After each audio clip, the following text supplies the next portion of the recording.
I sold my body to feed my family. They spent the money on parties. I think I got tired of living for everyone else. At 23, I decided to completely distance myself from my family. I didn't say anything. I didn't explain. I just disappeared. Since I was a teenager, I had to take on a role that was never mine. My father was absent, and we never got any kind of support from his side of the family. Not a phone call, not a visit, not a single bit of financial help. As the oldest sister, the responsibility of taking care of my mom and siblings fell on me. There was no choice. It was either that or watch them fall apart completely. And when you're young, you think you have to do it, that there's no other way. You don't even question it, you just do it. It started small. I skipped hanging out with friends so I could watch my siblings after school. Then I got a part-time job to help buy groceries, and I kept going. The adults around me said I was being so strong and so mature for my age. But deep down, I was just scared. Scared of what would happen if I stopped. Out of necessity and my own survival, I ended up working as an escort. It wasn't for pleasure or out of curiosity. It was pure, raw desperation. I was 19. I remember sitting in our tiny apartment, looking at bills stacked on the table, listening to my siblings telling me they didn't have money for school supplies, my mom crying about rent, and realizing I didn't see any other way out. What I earned covered food, bills, school supplies, clothes, everything they needed. And I also had to survive. I had to eat, pay my own rent, keep the lights on. Whatever I had left after sending them money was barely enough for me to stay afloat, so I kept going even though I hated every single second of it. I hated my work. I hated how it made me feel, how it changed how I saw myself. There's this hollow feeling you get when you have to smile through something that is destroying you from the inside. But I convinced myself it was worth it, for them, for a better future for them. If I just worked harder, if I just endured a little more, things would get better. But eventually, the emotional weight started killing the love I had for them. It stopped being about love and became about guilt. A constant sense that if I didn't sacrifice myself, no one else would. That if I stopped, everything would crumble. That I was selfish for even wanting to stop. It's exhausting when your entire existence feels like a debt you can never repay.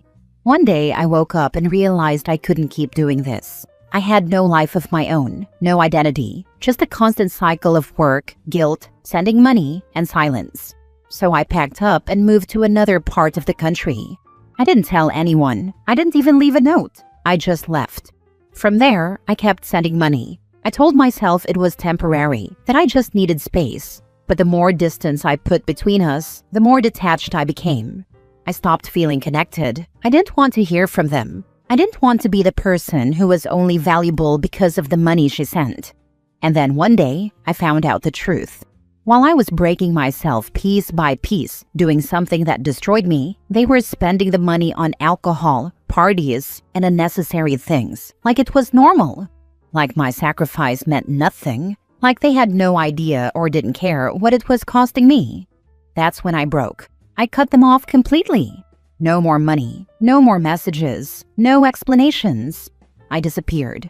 Not out of revenge, not because I wanted to hurt them, but because I finally understood that no one was going to protect me if I didn't. No one was going to tell me to stop or tell me I mattered outside of what I gave them. Now I'm alone, yes, in a new place, starting over from scratch. I'm still figuring things out, who I am, what I want, what I deserve. I don't know if I made the best decision. Some nights I second-guess myself, but it was the only decision that kept me emotionally alive. I had to disappear just so I could begin to exist. Now for the top comments. They were not worth your sacrifice. I'm sorry, my dear, but they used you. They only thought about their own needs and wants. You made the right decision by leaving and cutting them off. I hope you can heal now, grow and find people who do care about you. I'm sure you'll make it through. You come across as a smart and strong young lady. Much love from an internet stranger. Thank you so much for your kind words. Leaving them behind was one of the hardest decisions I've ever made because they were my only family. And for a long time, I thought I should endure anything for them. But I realized I was simply disappearing as a person. I was exhausted, emotionally numb, and completely alone, even when surrounded by people I loved. Now I really am alone in the world. But oddly enough, I'm finally starting to feel peace. I'm recovering, little by little, building a life just for myself. And honestly, it feels so new and strange, but it will be a path I build for myself, and it will be better. Thank you again for taking the time to write this. It means so much more than you know. Oh, honey, brave doesn't even begin to describe what you are. You are so much stronger than you even realize, too. I'm so proud of you for getting out and moving on. I hope you're proud of yourself for putting you first, for once. This is the start of your life. Brand new slate. You got this. Please be sure to choose yourself. Every single time, in every instance. You are precious and worth choosing. Remember the airline rule. Take care of yourself and make sure you are good first before you assist anyone else. Hugs to you, my dear. Now I know it's never worth sacrificing for others, not even family. They'll never truly see how much it costs you. I'm 23, and I'm only just realizing I was never supposed to play the role of a parent to my own family. But life doesn't ask. It just hands you that burden. Thank you for reminding me to choose myself.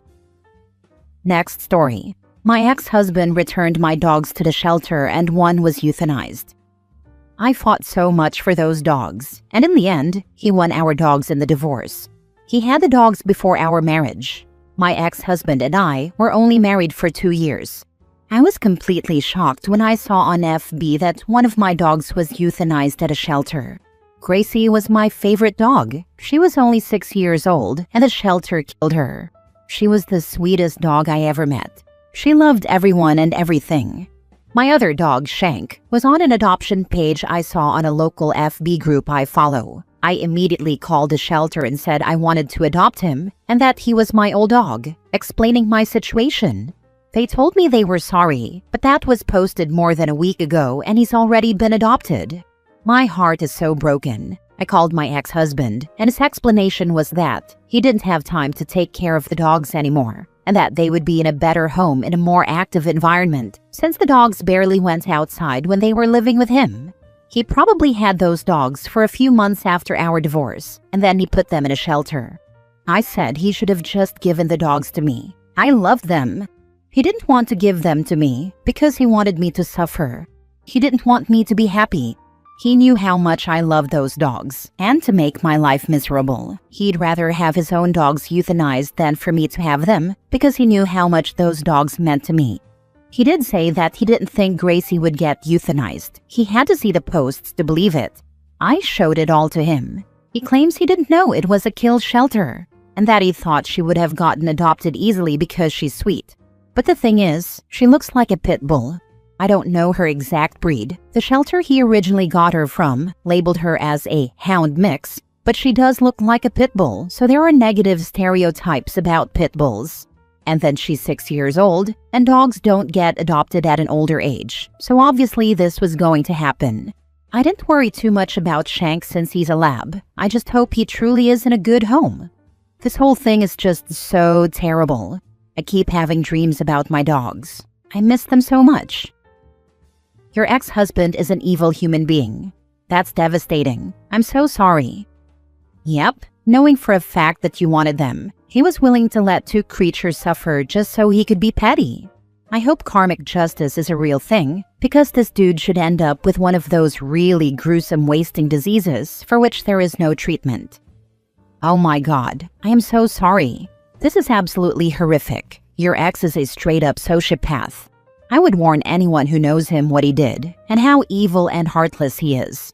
It's one thing for someone to go after their ex, though that's also crap behavior. But to literally kill an innocent animal just to ensure someone else suffers, that is truly evil. And I hope for the sake of anyone near him that karma gets him fast. I don't buy for a second that he wasn't aware of what he was doing. Are you certain he doesn't have a history of animal abuse or neglect? My heart hurts for you and for poor Gracie, who was probably so scared. I'll be thinking of you and hoping you can heal from this. I just can't wrap my head around the fact that he used our dogs against me. He knew how much I love that dog, and he wouldn't give them to me. He would rather put them in a shelter and God knows what will happen to them or who would have them, just out of spite and hatred toward me. I'm so glad I didn't have kids with this man. He would have found a way to use the kids against me too. OP, you should blast him on every social media site. Share the pictures of the shelter's euthanasia post. Explain how he would rather them be in a shelter than with their mom who fought for them and loved them. Let the world know just how evil this man is. I'm trying to understand what shelter advertises when they euthanize a dog. They were advertising the adoption posts and saying that Gracie is on the euthanization list unless someone adopts her, and they were posting a pic of her with a countdown for euthanization. Then there was a memorial post for Gracie. I saw the posts too late and I called the shelter and unfortunately no one adopted her. Next story. My boyfriend won't marry me, but he wants my child to have his last name. We've been together for 5 years, and I've been pushing marriage since we were dating for 2 years. He always said, it's too fast, or I'm not ready yet, to now saying, what do we need the government involved for in our relationship? He has major trust issues with marriage, because almost all his family members are divorced and they lost so much financially. He thinks once we sign the papers, our relationship is going to change. Meanwhile, I don't feel secure in my relationship without a marriage. It just doesn't feel safe and secure. My relationship doesn't feel real. I hate going to doctor's appointments, and the form asks me if I'm single, married, divorced, or separated. I'm forced to circle single, even though I ain't single. There's no baby daddy option. Being a baby mama is just insulting. It makes a woman feel like we're not enough, and there will always be a door open because we don't have the highest level of commitment. I explained to my boyfriend what it means to be married to me, and he said he can't do it, but he wants to stay together, live together, and have this baby together. I told him if I can't have his last name, then my child won't have his last name. He told me not to be goofy now, and that's just silly, because all babies have their father's last name. Even when the kids barely even know their fathers, they still got their daddy's last name. Which is true. I've never met someone with their mama's last name, but I'm serious. I'll give my baby my last name as long as the hospital staff lets me. My only fear is my boyfriend doing the birth certificate while I'm recovering. That's exactly what happened to someone else I knew. It's been 5 years. If he wanted to marry you, he would have. Give the baby your name. I have a friend who gave her child her last name. It's not like you aren't allowed to. He doesn't have any right to fill out the birth certificate if you aren't married, OP. Make sure you let the nurses know so he doesn't try to sneak it while you are recovering from labor and/or surgery. Or better yet, don't let him in the room for the birth. If he refuses to be a husband, then he obviously doesn't consider you family, and I would only let my family in the room with me. You and this child deserve so much better than this. Don't you dare give that child a different last name than yours. I am definitely not giving my baby his last name. Family is trying to tell me to stop being petty and that you're supposed to give the child the father's last name. I'm just like, sis, under what law? Last story. My husband left me for my cousin, and it's one of the best things that ever happened to me. I was raised in a semi-traditional family, which means it's less, you'll dishonor or embarrass us by not getting married, and more, you'll break your mother's heart if you're not married.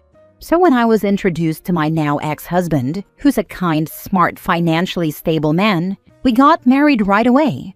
He was a wonderful husband, and I care about him very much. I think we made a good team for a while there. We earned the same, supported each other without either of us having to depend on the other, took care of chores, and bonded as life partners. It changed when my husband met my cousin, let's call her Tina. For context, her mother, my mom's older sister, and mine had a bad history, which I'd rather not share because it's family business, but they stopped talking when I was 20. However, my mother encouraged me and my siblings to get along with our cousins, as she didn't want the bad blood to get between us. My relationship with Tina is civil at best though, as she became more like her family as she got older. We talked from time to time, and there was even a period where we talked on a daily basis. And I guess that was the time my husband and Tina interacted. I noticed the change in my husband, of course. He spent more time on his phone and seemed more distracted when we were together. I accepted it as us getting used to each other until he came and talked to me. guilt-ridden and depressed, saying that he had fallen for Tina and thought it would be wrong to keep lying to me. Looking back, I think that was brave of him. I appreciate him the most for it. I wouldn't lie and say I felt nothing, though. I was hurt. Maybe it's because I did come to love him during our time together, more than I expected. Maybe it's because there's hidden resentment for Tina's family inside me that had subconsciously told me I lost. But another thing I feel is relief? Freedom almost. We had a peaceful divorce, and I wished him the best. Tina and I did not talk after, but my family and I had some long, tearful conversations. My mother asked me how I could just let him go like that. My father wanted to beat my husband up, but in the end, we kept it in my family only. My sister was my rock during that time. She knew I never wanted the marriage, not willingly, and that this was essentially a way out for me. I feel freer than ever before after the divorce. I don't feel pressure to get or stay married, or even date anymore, as my parents gave me space and time to heal. I'm out living as myself again. Truly, wholly myself. Last I heard of my husband and Tina, they're still dating and seem pretty happy. P.S. One of the last things Tina's mother said to mine was, "You'll have to beg me for help one day." I think it's funny because it did come true somehow for the younger generation. Tina did help me in a sense. Toast to you, cuz. Edit. Just wanted to add that he never cheated on me physically. Like they didn't sleep with each other behind my back before the divorce. As I mentioned, he talked to me about it very clearly and maturely. Someone in the comments said that we got married for the wrong reasons. And you were right. I am grateful for everything we've been through together and happy for him. I respect your opinion on what counts as cheating. If he can do it to you, he can and will do it to her too. Your cousin took the trash out literally. Haha, I don't really think so. We were simply not romantically compatible at the start, and I'm happy he found someone who's right for him. He allowed himself to create such a bond that he fell for someone else despite his vows. You can be forgiving, but he's still trash. Definitely different from most Reddit posts. I'm glad you found an escape way back when, with what seems like was a marriage between two dear friends. It's interesting that even though you came to love him, that you feel relief in the end. Was it a romantic love or a different kind of love? Overall, I'm glad you get to live life as you want without pressure now. Find whatever works for you. It sounds like you're set up for a happy road ahead, no matter which way you pick. Good luck with whatever you do next. I was not sure what kind of love, but I definitely love my freedom more. Haha. Either way, it's still difficult when a spouse wants to break things off when we have settled in a comfortable place for a long time. Thank you kindly for your good luck. Congratulations on your freedom, and hope your parents stay off your back longer. Yes, I secretly revel in the fact that they see me as so vulnerable from the divorce now, that they just stop bringing up romance as a whole. Home visits have never been more relaxing. Am I the a-hole for supporting my son and wanting to go non-contact with my soon-to-be ex-wife? So this is a pretty simple one, I think. My wife, 39 female, and I, 39 male, are going through an admittedly pretty messy divorce. I thought everything was fine with our relationship until my son, 14 male, told me that he walked in on her cheating on me with our next-door neighbor's son, 20-ish I think, and that it's been going on for a year now. Obviously, I do the expected thing and move out and file for divorce, since she'll probably end up with a house. The thing is, my son wanted to come with me. I made him stay with her till I got a place lined up, but ever since he's been living with me and is refusing to spend time with her or even speak with her. The entire time I've been supportive of this. She's come as far as I'm concerned, and I don't see why I should try to convince him otherwise. Custody came up in the divorce. We're both requesting primary, and when it came to asking my son what he wanted, he said that he didn't want anything to do with my wife. Ever since then, my wife has been plastering all over social media that I've been poisoning him against her, which is causing a lot of other family members and others I know to get on my case about it. While I wouldn't say that I've been poisoning him, I haven't exactly been trying to get him to think better of her, which is what some of my family members and friends are angry at me for doing. My sister especially has been on my case about it. She tells me that I should be telling my son off whenever he expresses how he feels about his mother and that I should be encouraging him to sort things out with her and to see things from her perspective. While I understand that this is something that would help him get some form of a relationship back with her, I honestly don't see how it's my place to do that. My wife cheated on me for a college kid and threw me and our son away for it. I don't get why I should be helping her to get away with this regarding our son and his feelings about the situation.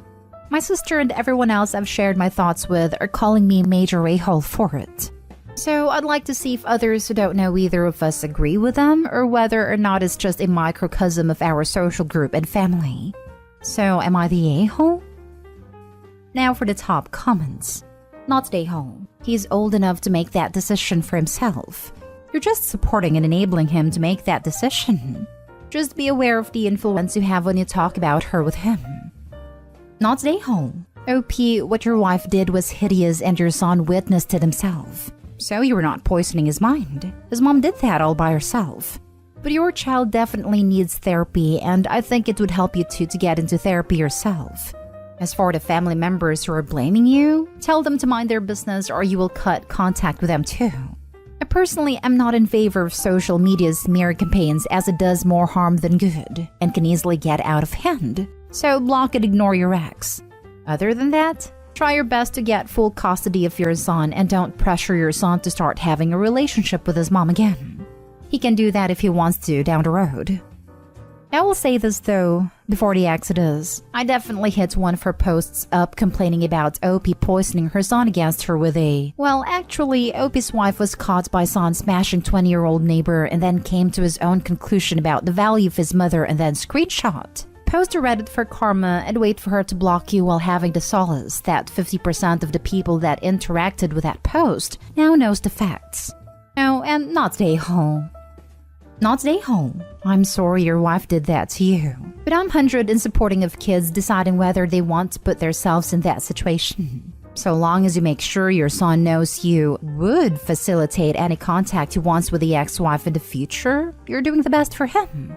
Obviously, don't talk bad about her to him, etc. But he's old enough now to make decisions, and if he doesn't want contact, I think it's fair to respect that. For context, my 14-year-old just moved back to me after 5 years with her dad. At that time, she was mistreated, gaslighted, poisoned against me, and I had no contact with her. Eventually, she came to see me and saw how much she'd lied to her and how bad things were there. She's now with me and under police advisory to not talk to him or have anything to do with her dad. And I've been advised from professionals that you shouldn't and can't really ever force a child to have contact with a parent or to not contact them. It only serves to damage them emotionally in the long run. Trust your son. He needs to heal from this too. Continue to be supportive to him at any future relationship with his mom and you'll be okay. I felt like I was reading a post made by my family member because I'm experiencing the exact same situation from your son's point of view. Not the a-hole. He's old enough to form his own opinions and make up his mind. My advice would be to not discuss it unless he wants to talk about the situation. Because if you continuously bring it up, your family member's ex-wife will claim to be justified in you poisoning him. Similar with me, though I discovered my dad was cheating when I was 21, so I was in college and not living at home full-time, and got married less than a year later and moved out permanently. My mom constantly, even 4 years later after their divorce has been finalized, complains about my dad to me and it's very hard to deal with. And every time I tell her I don't want to talk about it, she gets upset with me. I still love my dad as my dad, so it's hard to hear her complaints. I think it's important for the dad in this situation to do his best not to poison his son's opinion of his mom because while she was awful and cheating and OP, she is still his son's mom. A person can be an awful partner and still a good parent, and therapy should definitely be required. But in the end, it's still his son's decision and I don't blame him for being betrayed by his mother and not wanting to see her. Not the a-hole. Next story is titled, Am I the a-hole for refusing to see my dad because of my stepmother's racist comments? I'm 16 female and half white, half Chinese. My parents have been split up for a while, so I'm mostly over it. They're a lot happier without each other, so while it sucked, it's fine. It's weird sometimes when I'm with my dad, people assume I'm adopted, but usually he's good at correcting people, except for my stepmom. I really did try to like her in the beginning, but she's kind of racist. The first time I met her, she wouldn't stop touching and commenting on my hair and how it looked like a K-pop star. It just got worse the longer they were together. She would do things like tell people she was my tiger mom, and make comments about my body type and plastic surgery. And when she moved in, she had my dad ask me to only speak English in the house and watch English shows because it made her uncomfortable if she couldn't understand what was being said. When they got married, she kinda sneakily left me out of the wedding photos. And when I asked why, she said she wanted a certain aesthetic, which I guess is a nice way of saying white. I've talked to my dad about it a lot and he says he'll talk to her, but he never does. And also that she just doesn't have a lot of familiarity with Asian people. So I have to be patient with her because she's learning. My mom and stepdad were really angry about how she treats me, but they can't exactly do anything about my stepmom. So they just said that if I ever feel like I need to leave, I can call either of them at any time and they'll come get me. It really hit the fan a couple of weeks ago. My stepmom is pregnant and had her baby shower, and I heard her make a comment about how I don't look very much like my dad. So now he'll also have a kid that resembles him, and I just couldn't take it anymore. I called my mom to come pick me up and left. My dad called me a few hours later and I told him what his wife said. And he said he would talk to her, but I told him he always says that and nothing changes. So I'm not coming over to his house anymore. And maybe he should stick with his white family. Stepmother texted me to apologize, but I told her it wasn't accepted and I don't want to talk to her anymore. My mom and stepdad and my grandparents on the side support me, but my dad is really upset, and my grandparents on my dad's side are really mad at me, and people have been telling me that even if my stepmom is being a pill, I shouldn't write off my dad because he's not the one doing it. I love my dad, but I just don't want to see his wife again. And if that means I don't see my dad too because he won't stand up to her, maybe that's how it needs to be. Not stay home. Your racist stepmom is, and so is your racist dad. Your dad supporting her beliefs make him racist too? You don't deserve to be treated like that just because you don't meet their aesthetic. I know, right? That's messed up. Opie's future sibling will probably ask in the future, why is Opie not in the wedding pictures? Opie's stepmom be like, because she's not part of the aesthetics. WTF? You mean because she's not white, really? That's what it is. Not stay home. Cut these people from your life completely. If your father does nothing to stop the stepmother, he condones it. He married her knowing her views, which makes him racist. He married her knowing she was awful to his daughter, which makes him a failure as a father. Opie needs to keep herself emotionally safe from her loser bigot dad. Next story. Am I the a-hole for telling my significant other that his daughter cannot come over to our new house until we meet up again? Me, 26, female, and my significant other, 32, male, have been together for 5 years. And he has 2 children with his ex, Anna, 31, female. They have Leo, 8, male, and Leia, 14, female, together. Me and my significant other decided to wait until we were dating for 1 year for me to meet his children. We met up for lunch at a local restaurant, and while Leo liked me, Leia didn't speak a word. I assumed she was not ready to warm up to me just yet. After that, we scaled back to brief video calls where she wouldn't say anything. This went on for another 6 months, and then me and my significant other moved in together. Leo came every other week for visits for the first month, and Leia never came. She told significant other she didn't want to be around me, so she wasn't going to come for visitation. So my significant other did visitation at his sister's house. This worked out okay. It was just awkward because his sister lives 5 minutes away from our old apartment, and the kids lived 20 minutes away from us. So it was a lot of driving back and forth. This has been the arrangement for years. The entire time, I've been inviting Leia out through my significant other with us to get to know her better. We go out at least 4 to 5 times per month and do various activities. Parks, museums, zoo, malls, go-karts, restaurants, everything. Leo tags along sometimes, but Leia's never come. March 1st, I closed on my dream apartment. 3 beds, 2.5 baths, study, huge balcony. It's gorgeous. We've moved in and I'm so excited to start making our home here. I posted a video on social media and Anna's seen it and showed Leia. Anna blew up my significant other's phone asking him when he was going to tell Leia that he moved. He did tell Leia. And she said, "Oh, okay." After Leia seeing our new home, she asked significant other when she would be able to come over and decorate her new room. I told him under no circumstances will Leia be allowed into her new room until she agrees to meet us outside for an outing. I love her because she's my partner's daughter, but I don't know her. I've only ever heard her voice in videos she posts to social media. She has never spoken a word to me. My significant other is incredibly sad because he just wants his daughter to visit him again, but he agrees with me. Anna and Leia obviously disagree, and so does my in-laws. Am I the a-hole? Now for the comments. Everyone sucks here. For the past 5 years, everybody has agreed to let a child, she was 9 at the beginning, decide if/when/where she wanted to see her father. Also, if you bought that apartment with your significant other, his daughter has every right to come whenever she wants, as it is also her home. The adults need to do better by that child. I actually agree with this. My significant other has allowed the situation to drag out for 4 years, and it's unfair to all of us. He allowed a child to dictate the terms of their relationship.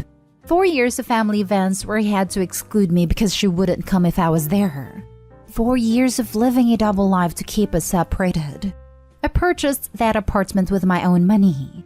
I made sure to include a private bedroom for her when she was ready to come around.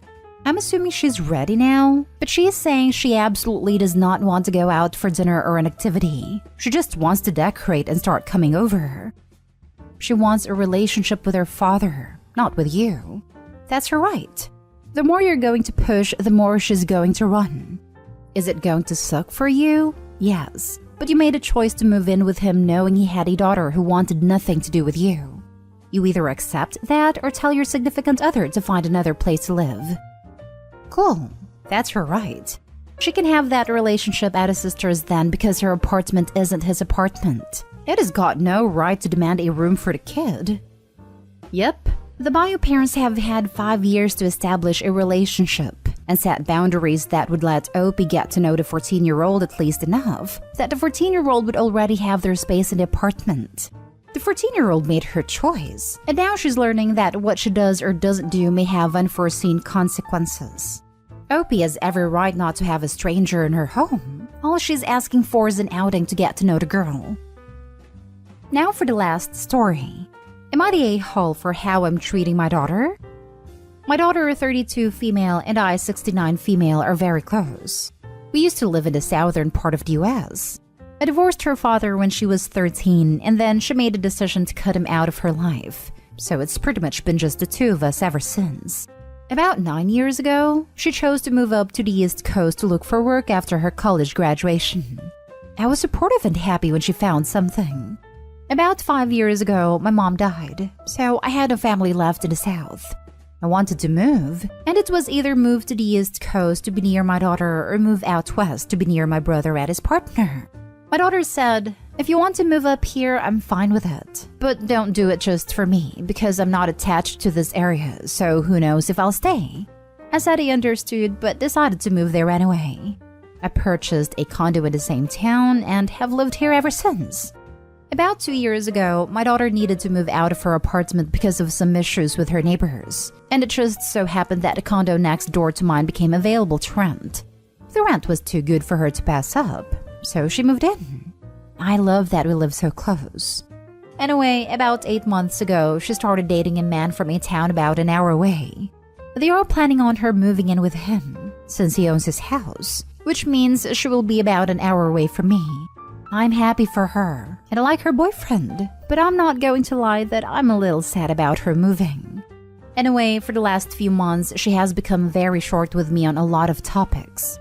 Like, I ask her if her boyfriend is okay with the state of cleanliness that her condo is. I don't think she cleans it well enough. It will be fine with his home being like that. She just blankly stares at me and bluntly says, "Yes, he's been to my place and knows what it looks like." Or when I ask if she was going to start making herself look pretty for the day once she has him around all the time. She works from home and he does for part of the week too. She, again, just stared at me and bluntly said, "He knows what I look like, so I'm fine." The other issue is that his parents live in the same town as him and the two of them see them all of the time for dinners and such, a lot more than they see me. I guess some of my jealousy shows in my face, because she has commented on it several times, but I just act like everything is fine. All in all, she's making me feel like I'm treating her badly recently, but being so short with me, and I'm afraid that I'm not ever going to see her after she moves. Am I the a-hole? You're the a-hole. I don't know if this is specifically a southern thing or if it extends to more cultures, but comments like you're making to your daughter made me incredibly insecure. If I didn't clean enough, I wasn't lovable.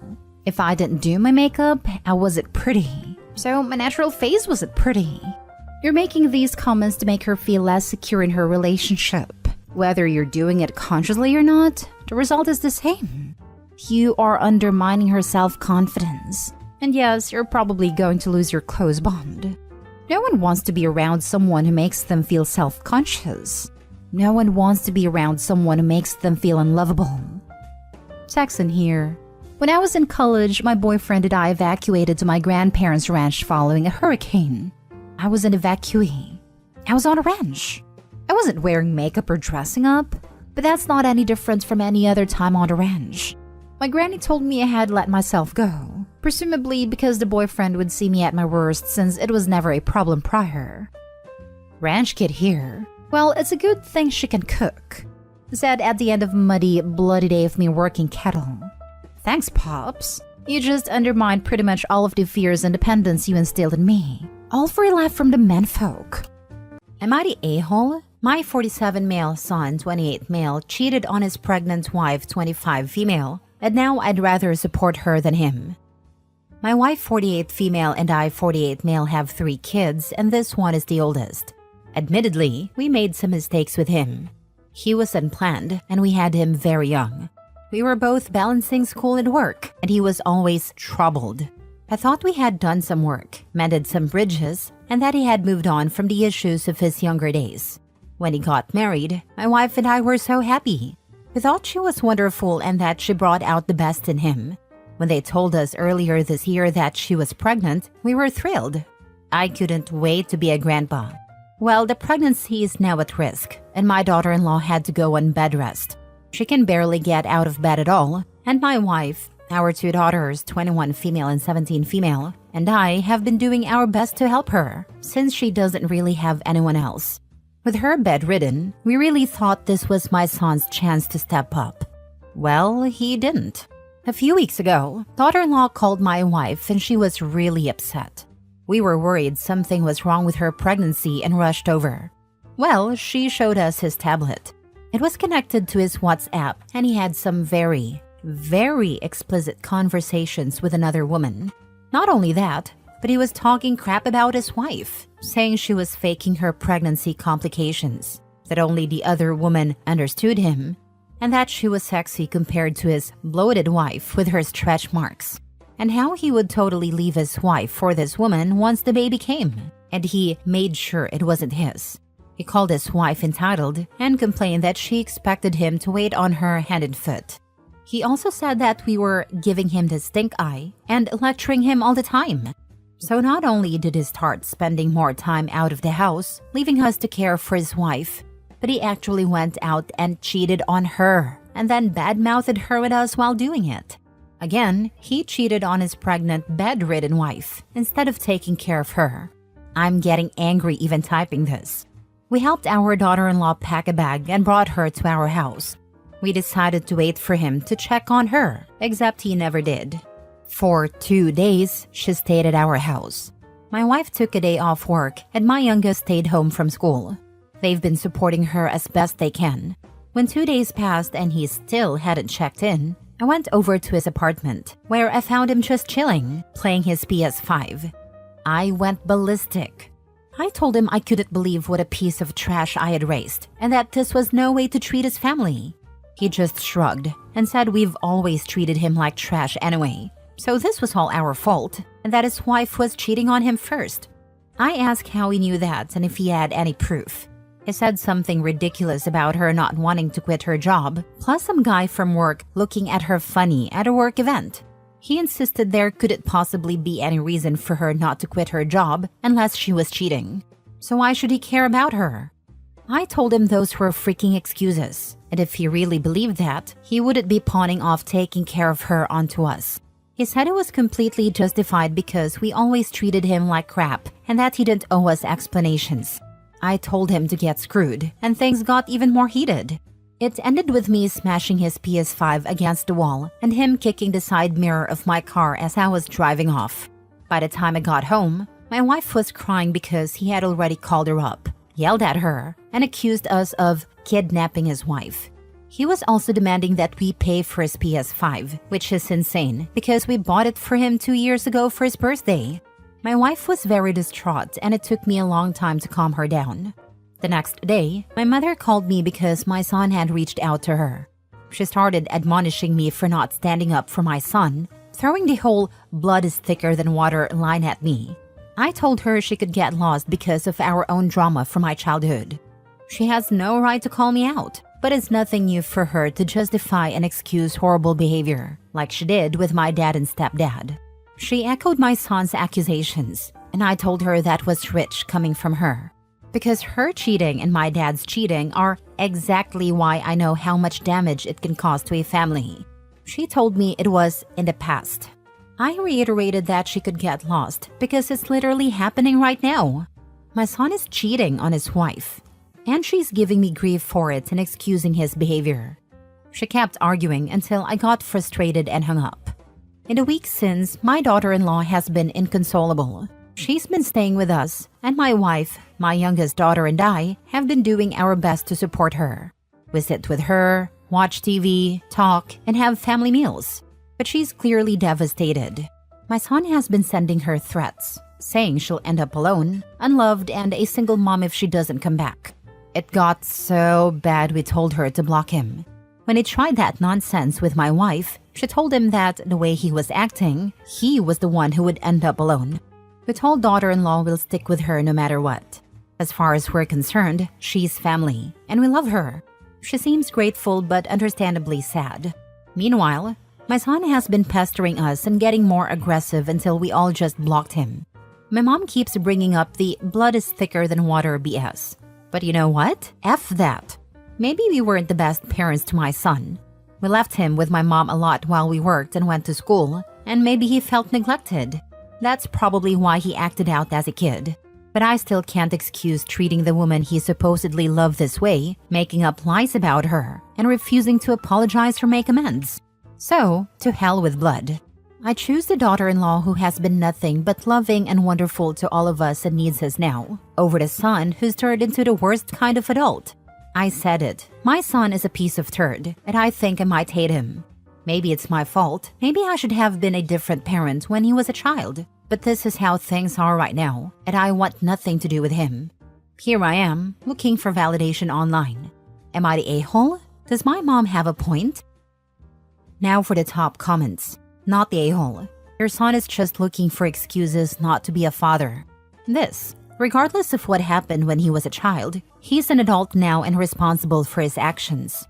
He's just making excuses for acting like a toddler having a tantrum. Stick with your daughter-in-law and grandchild. Go no contact with your mother and son. Leave them to each other. Your anger is justified. Your son's behavior is appalling, and your loyalty to your daughter-in-law is commendable. While no parent is perfect, you've done your best, and now you're protecting someone who truly needs support. Blood doesn't excuse bad behavior, and prioritizing your daughter-in-law's well-being over your son's actions is the right call. You're not in the wrong. At this point, my response would be, what is the best possible situation for my future grandchild? And what do I need to do to make sure that child is secure, loved, and supported? His mother keeps saying blood is thicker than water, and yet daughter-in-law is literally carrying his grandchild. I say protect the daughter-in-law and grandchild at all costs, and that innocent child must be the priority now. The son can go kick rocks. He sounds a lot like my oldest brother who always blames my parents for all his bad choices. Meanwhile, my other two siblings and I have the exact same parents as him, yet we were able to rise above it. Not the a-hole. I'm sorry your son turned out the way he has. Maybe you and your wife did make some mistakes when raising him, but he's an adult now, and he's responsible for his own a-holery. He sounds like a horrible human being, and until he reforms, If he ever does, which is doubtful. All of you deserves the peace his absence from your lives will bring. Next story. Am I the a-hole for exposing my dad and his wife in therapy and airing their dirty laundry to the therapist? My dad and his wife put the step family in family therapy after my dad's youngest stepkid 10 ran away back in June. The push for family therapy instead of individual therapy was because my dad's other stepkids, 16 and 15, were more upset when their half-brother was found, and my brother, 14 and I, 17, weren't all over the youngest when he was found, promising would be better siblings and all that. Let me break down the family history and the dirty laundry I aired. To start with my dad's wife. She was married, had an affair, and her youngest turned out not to be her ex-husband's. When her ex found out, her youngest was already born, and he ended their marriage and fought to remove any parental responsibility for her youngest. Apparently, he knew the real dad or something, and it got messy. Her 2 kids knew what happened and resented and hated the youngest for it. My dad's wife hates her ex for doing what he did, and she had some legal issues with the biological dad of her youngest. He's in prison now, and it's a whole mess. She knows her older kids hate the youngest, and she tries to encourage them to have a better relationship. But her older 2 wish the youngest had died a long time ago. They blame him and their mom for the family falling apart. Her ex-husband has the older 2 50% of the time. Then there's the 3 of us. My mom ended herself when I was 7 and my brother was 4. My mom had a terrible childhood and was abused by 3 adult members of her family. She and my dad told me a very PG version of it when she was alive, and I had asked why she had no family. When I look back on her life, there was always a sadness and fear around her. She was in therapy for a long time, but I think she still had demons she hadn't fully healed from. Then she was violated and got pregnant from it. I only remember this because of my dad. He was so angry when he found out she was pregnant that he basically called her a bunch of names and said he wasn't raising the spawn of some evil a-hole like that, and he left my mom. I don't even think she wanted to keep the pregnancy, but being violated again and my dad leaving her pushed her over the edge. After she passed, and my dad realized I was aware of too much of what had happened, he told me I could never tell my brother. He also said I should find a way to forgive him for what he did. When I met his wife, the 2 of them acted like mom was selfish and didn't love us enough. That led to me and my dad fighting a lot. For whatever reason, they were never careful about talking about his wife's history either. When we were in a therapy session 2 weeks ago, they said it didn't feel like we became a family when they got married, and they felt bad because the youngest was being the most affected. They said there were 0 reasons why we should be resisting becoming a family so much. That's when I brought up everything in front of the therapist, right there in the middle of the session. I told her about my dad's wife cheating, having a kid with someone else, apparently someone with a record who's now serving time, and how her kids hated her and her youngest for it. I mentioned how he hates her ex. Then I brought up my mom and what my dad did after her attack. I talked about the things they say to try to make my brother and me closer to my dad's wife. I also said a reason we never became a family is because 2 repulsive people keep trying to run away from all the crap they've done. After the therapy session, my dad's wife wanted me out of the house. My brother wanted to come with me, and now we're staying with our uncle. But my dad has shown up twice since then, trying to drag us back to therapy. My brother and I have both refused to go, and that's only made my dad and his wife angrier with me. They said I should be willing to face the consequences of airing the dirty laundry and that I was wrong to say all of that to the therapist. So, am I the a-hole? I'm asking because we were all there when I said it, and that might be wrong, especially with a 10-year-old hearing it, and my brother learning just how bad our dad really is. Not the a-hole. I'm so sorry you had to carry that burden of knowledge about your dad's and stepmom's true characters for so long on your own. I would encourage you to ask your uncle to help you get into individual therapy to help you process everything. As for your POS dad and his wife, screw them. Their actions are what brought them to this place, not yours. All of the kids have a right to know who their parents truly are. Be well, OB. Speculation on my part, Toby, but your dad and stepmom sound like the type who think therapy is there to fix you kids and get you all in line, with no real implication for them. In reality, it's the parents who often need the most help in understanding themselves and shaping their own attitudes. You're so spot on that their desire to rug sweep and run from their problems is the massive issue here. I applaud your wisdom. I hope the so-called adults in this situation take some time to look in the mirror. Seems to me that your dad and stepmother went into therapy thinking they could use it to force the kids to become the happy blended family of their fantasy. It's all about surface appearances to others. Last story. Am I the a-hole for the role I played in getting me and my younger siblings removed from our parents? Me, 15 male, and my younger siblings, 10, 8, 7, and 5, were taken from our parents a couple of months ago. I have another sister, 16, and she was a big part of the reason. Ever since I can remember, she's always done things to hurt people. It didn't matter who it was. She'd lash out and hurt them. I never got hurt because I was about the same size and could push her off. But she hurt our parents and other kids before. And when we had younger siblings, it was the same. A few years ago, she was in the hospital for a while. And when she came back out, our parents sat me down and told me she had something called a conduct disorder. And it's why she is the way she is. They didn't explain it to me, but I looked it up and it fits my sister a lot. When she came home, we were given a caseworker who would come by to help my parents find resources and make sure things didn't get so bad that someone had to leave the house for good. She was never around during the bad stuff. Ever since my younger sister 10 started crawling, I had to protect her if my older sister tried to hurt her. Then it was my other siblings too. My younger siblings would sleep with me or in my room because they were afraid of our older sister. I don't feel like my parents ever did enough to keep my younger siblings safe. That was on me. I didn't mind doing it for a long time. Even when the caseworker would ask, I wouldn't be as open about how bad things were and how much stuff happened. Now I regret it, but I thought I could do a better job. My older sister is getting more dangerous, though. One time I got home late, and my siblings had locked themselves in my bedroom because they had a family laptop for schoolwork and my sister wanted it. My mom was trying to calm her down, but it wasn't working, and she was really losing it. When I got her away from my room, I got inside and locked the door again. I was able to comfort my siblings enough that they fell asleep. I think they were so afraid it just made them tired. Then I called the caseworker and told her it was getting worse, how bad things really were, and that we were locked in our room.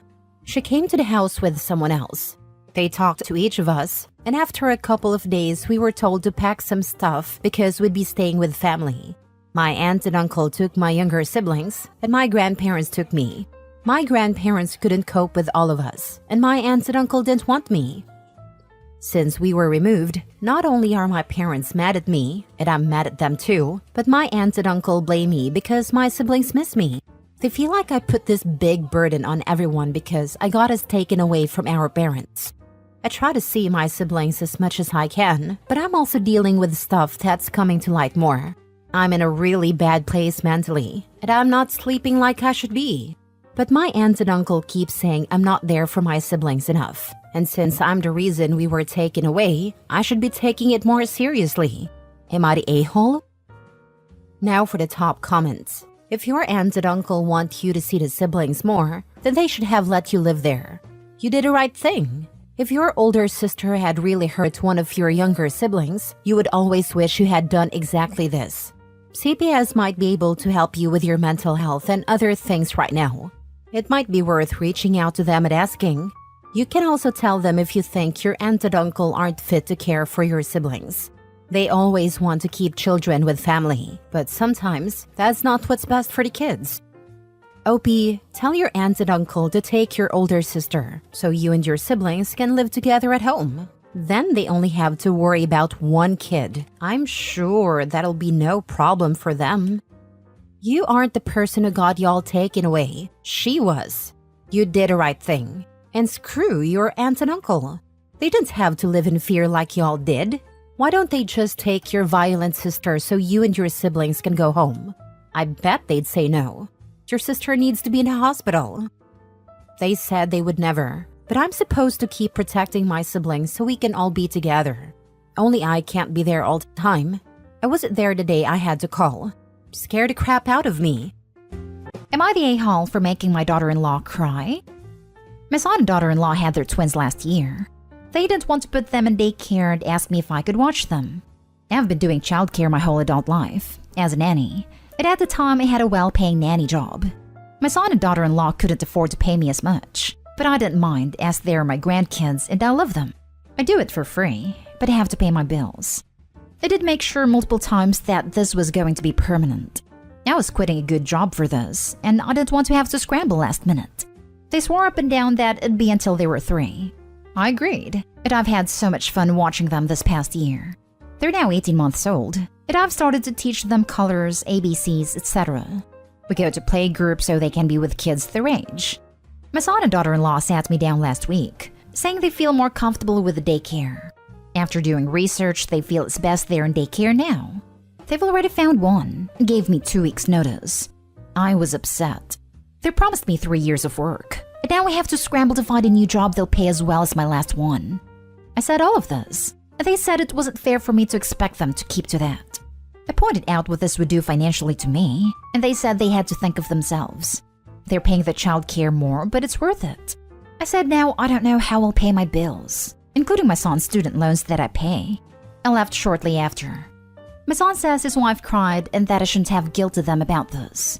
He said bringing up the money was manipulative. Am I the a-hole? As I know of, they're only sending them to daycare for socialization. They say there's nothing wrong with my care. Now for the comments. Not the a-hole. They broke their commitment, and they are a-holes for making you pay student loans. Stop paying immediately if you can. This times 100. Do not pay student loans. If they can afford daycare, they can afford to pay loans. Not the a-hole. And stop paying your son's student loans, unless they are in your name. Even then, she should heavily put the onus on him to pay. You can clearly afford your student loans by yourself like an adult now. So since you've broken our commitment to me and I have loss of pay, I'm stopping my generous contribution to your financial obligations. Not the a-hole. Did you have any kind of formal contract? I would strongly consider not paying your son's student loans either. Typically, I would have a contract, but they were family, so I thought we'd forgo it. I didn't think they'd screw me over. The loans are in his name, but we had an agreement that I'd pay the loan and he'd pay interest. Is that agreement in writing? Lol. What's good for the goose is good for the gander. It's not. I'll probably stop paying. Next story. Am I the a-hole for getting a teacher fired when she wouldn't let my daughter eat in class? My 47 female daughter, 13 female, is type 1 diabetic and sometimes hypoglycemic. Due to this, we set up a 504 that says she can eat a snack in class whenever needed, along with other accommodations. Anyways, at one point, one of her teachers, who is apparently a new teacher, denies her a snack while hypoglycemic. She nearly passes out, but then the next class she's in, the teacher has enough common sense to let her eat a snack before passing out at school. When she told me, I immediately called the teacher. When she called back, I lectured her and told her that she needed to let my daughter eat a snack when needed. She says snacks aren't allowed in class, but I tell her that due to my daughter's 504, she's legally required to give my daughter an exception to that rule, and recommended she give it another read. Before hanging up, I tell her that if she does this again, I will contact the principal and let him know. I recorded this call in my husband's phone, by the way. A month goes by and the same thing happens again. I request a meeting with the principal and my husband plays back the call between me and the teacher. I tell him she has done this twice and needs to have a talk with her. Turns out, he actually fired her for ADA violations. How do I know? I ran into her in public, and she told me that it's my fault I got her fired over some stupid snacks, and that I need to stop raising an entitled brat. Instead of arguing back, I just walked away. Was I really the a-hole? Did I actually go too far? Not the a-hole. A 504 is legally binding agreement that the school has to follow. The teacher was actually probably fired because she didn't follow the 504, and the school could get in trouble for that. ADA is the American with Disability Act, so I believe it would be an ADA violation to deny my daughter an accommodation that she needs. Not the a-hole. It's your fault that you threw your career away over some stupid snacks. I'm honestly baffled by the stupidity of this teacher. Not the a-hole. She put your daughter's life at risk. Twice. The school did her a favor, frankly, by firing her. Better be fired than let your foolish choices harm a child in your care and then have to deal with the consequences. In a way, the teacher was saved from herself. This reminds me of the idiotic high school coaches who harm children through negligence, but not recognizing heat stroke or other injuries. It is so easy to not actively fatally harm children under your care. Next story is titled, Am I the a-hole for telling my mom it's her fault I live in a cave? So my 18 female mom has been charging me market rate rent since I started working at 16, and I was left with travel money and just about had food money left. I got a pay raise recently, earning pretty much double what I was previously, and she tried to up my rent even further. When I refused, she kicked me out. This was the end of July and I'm just now kind of back on my feet. Recently moved into an apartment and my rent is quite high, and because it was furnished, I have a slight bit of wiggle room to start buying the essentials. I've started with the stuff I just need. I still haven't gotten around to buying real plates or cutlery because I haven't been able to, so I've been eating off plastic. I also have one light bulb, and I just take it from room to room. So, my mom asked if she could come over and talk yesterday, and I agreed to it. She came over, and the first thing she did was complain about how bare and dark it was. It was bright when she first came, so I was using the natural light. She eventually decided to order us food, and when it came, she asked where the forks were. She got them and got really angry that they were plastic. She went off at me, saying I can't afford this place since it's like I'm living in a cave, and that I should find something cheaper. I told her if she wasn't charging me more than what I'm paying here, I would have savings that didn't all go on an emergency deposit. And maybe then I'd have light bulbs and stainless steel forks. She thinks I'm being an a-hole for back talking. Am I the a-hole? Edit. Might be important to add that the rent I'm paying now, including bills, etc., is still less than what my mother was charging me. But now I can walk to work, so travel expenses are cut out almost entirely. Not the a-hole, and let me go ahead and say something your awful mother never will. I am so proud of you. You are building your future one light bulb at a time, and not complaining one bit. You got out of a bad situation and are working to be financially stable. Those are all big accomplishments, and you were amazing for them. I suggest that you start limiting contact with your mom. It doesn't seem like she's a positive influence in your life, and I think you would be happier and free to grow more confidence if she wasn't around to put you down. She was abusive in charging you to live with your parents as a minor, and the way she treats you isn't okay. I hope you realize that and make the best choices for your mental health. Oh, also, I don't know if this will apply for you, but check with your power company. Mine sends boxes of free light bulbs for part of an energy initiative. You could also try your local food banks for a few extra staples and get some forks and spoons from the dollar store from the money you would have spent on the food. Good luck on your journey to self-sufficiency. I'd also like to add that thrift stores are a great place to buy silverware and serving sets when you get around to purchasing them. A lot of time you can find full china sets for next to nothing. Not only not the a-hole, what your mom did was illegal. You cannot charge underage people rent unless they're emancipated. Take her to small claims courts and get back the 2 years of illegal rent she took. Be careful going this route, Opie. Reddit likes to pretend that we're bastions of free will individuals in a libertarian society. Suing your mom may be more damaging than the money you could get back. A parent who charges their minor child market rate rent is automatically the a-hole. Completely agree. Especially when the rent magically starts rising the sooner you get a pay raise. Opie shouldn't share their wages with their family. Next story. Am I the a-hole for judging my daughter? I'll preface this by saying that I have 2 daughters, Amy 27 and Lily 19. Lily just had her first baby months ago. The father is out of the picture and she's only went to college 1 year, then dropped out to focus on her son. She's living with us right now and doesn't work. Amy's a college graduate, working and is engaged. She's doing well financially. She and her fiancé bought a decent apartment together. She visits every now and then, and she visited us yesterday for half an hour to tell us she was going to Ohio on a field trip with her friends and visit many places and national parks there. Lily looked sad throughout the entire visit and didn't speak till Amy left. I asked Lily what was wrong, and she said it wasn't fair that she doesn't have a job nor a degree, nor enough money to buy nice things or a new phone. And not even time to go on trips and enjoy herself. While Amy has money, recently bought a new apartment, and is going on a trip every now and then. She said it wasn't fair because she is younger than Amy and deserves to live her life too. And she asked, why? I frowned because I sensed some envy and resentment towards Amy. Even though it's not her fault, this is how Lily's life is like. I answered her question by saying that Amy didn't make any of the decision Lily did, and didn't choose all the roads Lily did, and so she shouldn't compare herself to her. Lily looked at me stunned, saying that I just basically blame her for the decisions she made and the roads she chose to walk down. I didn't respond, and she lashed out saying I was clearly judging her, which was cruel of me since she never said she regretted having her baby or dropping out of college, but I made it about that. I said I was sorry she misunderstood my point, and she called me a few names, then stormed out of the kitchen and kept ignoring me and refusing to speak to me, saying I know what I did. Am I the a-hole? Not the a-hole. Your delivery might have been a little awkward, but it was the truth. Lily's living with the consequences of her own decisions, which is adulting 101. Amy's also living with the consequences of her own decisions. If Lily doesn't like her life, then she can choose to change her situation. From the sounds of it, you are supporting Lily and her child, at least by keeping her housed. She sounds a bit entitled, spoiled, but perhaps needs mental health support to help her see her future differently. It might even be time to talk to Lily about her long-term plans.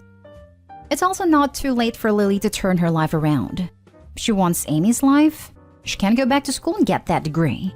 Work out some sort of babysitting schedule or childcare plan. Lily should also remember that Amy has an 8-year head start on her. It's unrealistic to expect to have hit the same milestones as a 27-year-old woman at age 19.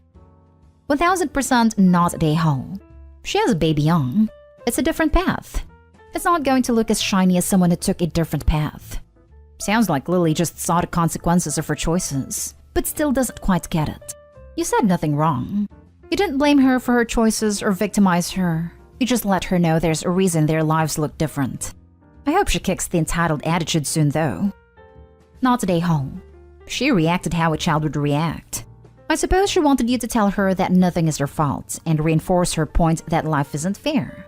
I think you dealt with it the correct way. You explained that the decisions you make in life have an outcome. Lily looked at me stunned, saying that I just basically blame her for the decisions she made and the roads she chose to walk down. I'm stunned that she was stunned at the idea that the decisions she made and the roads she chose to walk down are her fault. And now for the last story. Am I the a-hole for telling my mom's friend the reason I'm not interested in her daughter? So, I stopped by my mom's house to pick up some stuff yesterday. Her friend was over because they had just gotten back from shopping. I've known my mom's friend Carla for a while. She has a daughter my age, and Carla has hinted before about introducing us. Well, I was running some stuff back and forth to my car when I heard Carla talking to my mom about how she just wished her daughter would get her life together and meet someone nice. Then she called my name and asked if I'm seeing anyone, to which I said no. Then she was all, "You should take my daughter out sometime. I'm sure you'd hit it off. She needs to meet a nice guy like you." I was like, I'm not sure. I'm kind of busy. Then I went back in my old room. I've heard enough from both Carla and my mom about her daughter to know that she's not my type. Her daughter was in a 2-year college for 4 years and then dropped out, which is normal and not bad. Then she had a decent job and quit because it was boring. She has a substance problem and is in and out of rehab, and she bounces from one guy to the next, and somehow gets them to pay her bills. A while passed and I got what I came for and was saying goodbye to my mom when Carla started badgering me. "So, when are you going to take her out?" I let her know. I said, I'm kind of busy right now. Too busy to take a nice girl out on a Friday? Yeah, and I'm not really interested, sorry. Well, why not? She's a nice, pretty girl. You'd be good for her. I was getting annoyed because I felt cornered and looked at my mom for help, but she didn't do anything. So I said, yeah, maybe, but that doesn't mean she'd be good for me. What's that supposed to mean? Well, I'm not really into girls that don't have a job and have addiction problems. She flipped out and said she can't believe I'd be so rude. She's known me since I was a kid, and that she was trying to fix me up with her daughter. I should take it as a compliment. Instead of insulting her daughter, I could have just said no. I left and my mom called me later and said it was really mean to say that to Carla when she was just trying to be nice. That I came off like a snobby a-hole. Even if I wasn't interested, I could have been nicer about it. Am I the a-hole? I could have just said no, which is exactly what you did. Not the a-hole, Opie. Came here to say this. Opie said no. She shouldn't have asked why if she didn't want to hear the answer. Even if the answer wasn't she's an addict, it was bound to be something that was not going to be complimentary. She's the a-hole for asking the question and then getting mad at him for answering honestly. Right? Like, what possible answer to that question would be deemed acceptable? I have taken a lifelong vow of celibacy? Your daughter is such a paragon of purity that I may only worship her from afar from anonymous tokens of my undying devotion. I'm a werewolf, and your daughter deserves someone who won't turn into a man-eating monster once a month. Obviously, it's a rhetorical question meant to manipulate Opie into a reluctant agreement to take her out. But people who ask blatantly manipulative rhetorical questions deserve actual answers. Her mom has stated she has substance problem and uses guys. Why would you even want that in your life? Edit. Forgot to say you did say no more than once. They pushed, and it's their fault for the response in my mind. Yeah, if Opie had said the insults right off the bat the first time Carla ever mentioned dating her daughter, it'd be an a-hole. But it's clear she's been at it a long time. And during this visit Carla kept pushing, Opie tried to be polite and brush it off as not wanting to date anyone at the moment, which is the gentlest rejection ever. Not only would she not take no for an answer, she demanded to know why Opie wasn't interested. It's not really his fault she didn't like the answer. People who are super pushy about trying to matchmake others are total a-holes to me. Even if the person they're being pushy about isn't a bad person or anything like that, it's still annoying if they won't just listen to a no.